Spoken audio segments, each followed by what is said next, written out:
the consequences will not occur because it has not yet occurred is the fourth one.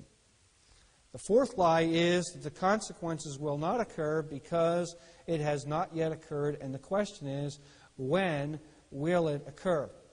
Now, of all the deceptions, I think this is the most important of the deceptions. Just imagine yourself a person that's unsaved. You've probably lived this kind of a life. Here's what happens. Here's a person that's unsaved, and he sows to the flesh, and he sows to the flesh, and he sows to the flesh, and he sows to the flesh, and he's laying all these seeds of the flesh, and then he's laying all this crop work. Eventually he sees some of his harvest pop up, and then, let's say he comes to know the Lord. So he turns around, because repentance means he has a total change of mind and heart. And here he's starting to read his Bible, he's starting to pray, he's starting to heal some relationships, and he's starting to lay some spiritual seed. But what has happened?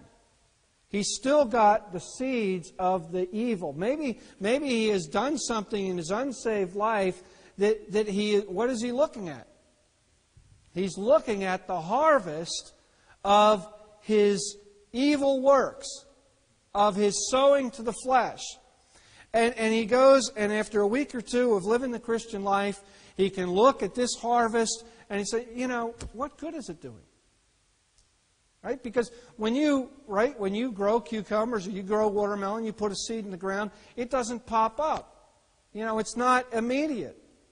You imagine an internet connection where you clicked on it and come back 3 months later to get the website. And that's the way the seed works in our mind. And we're not used to that in our society. You go to McDonald's, you get something right away, whatever it is.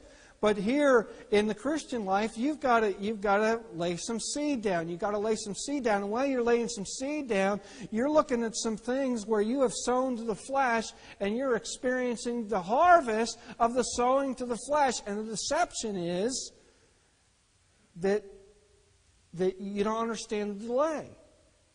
The deception is that this isn't happening. I'm not receiving the reward from the sowing that I'm doing.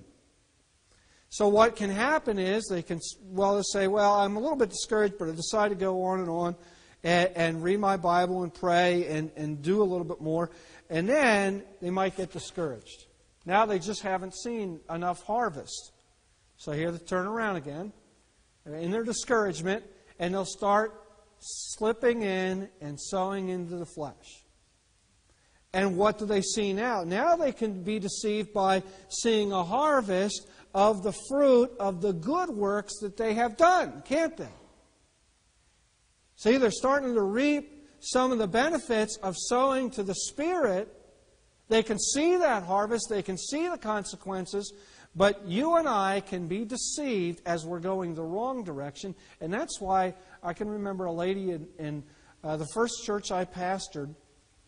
They had some Bible studies in their homes, and they were seeing they were getting some things right in their families, and they were starting to come. In fact, that's why they started to come to my church. It's because they had a home Bible study, and they were starting to sow to the Spirit.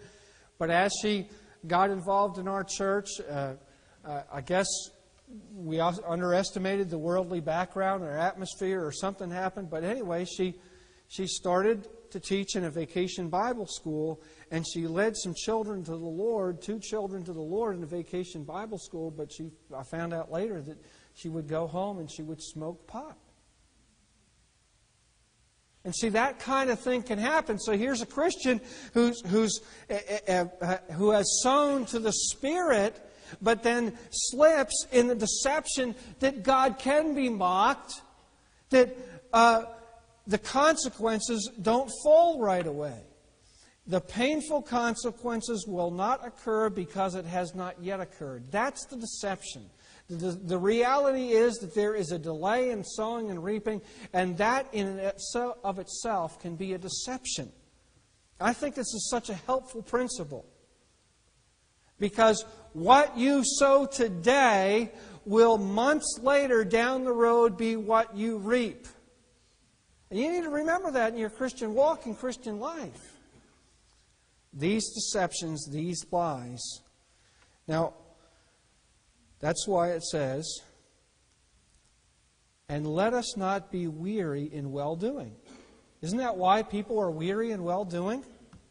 Because I've prayed for my parents, because you've prayed for your lost loved ones for years and years and years, and you have not seen, you have not reaped. For in due season ye shall reap, if you faint not. Let us not be weary in well-doing. For in due season there is a delay between the planting of the seed and between the harvesting. And as we therefore have opportunity, let us do good unto all men, especially unto them that are of the household of faith. Let us do good. Let us not be weary in well-doing. Let us do good. I'm sure there's opportunities where we don't do good, where we have been weary in well-doing. We need to do good unto all men. Is there things in your life where you need to do good to all men? Is there things in your life where you need to do good unto the household of faith? Are you being deceived by these lies? The lie that God can be mocked. The lie that you sow and you can reap something else. The lie that you... are you believing these things?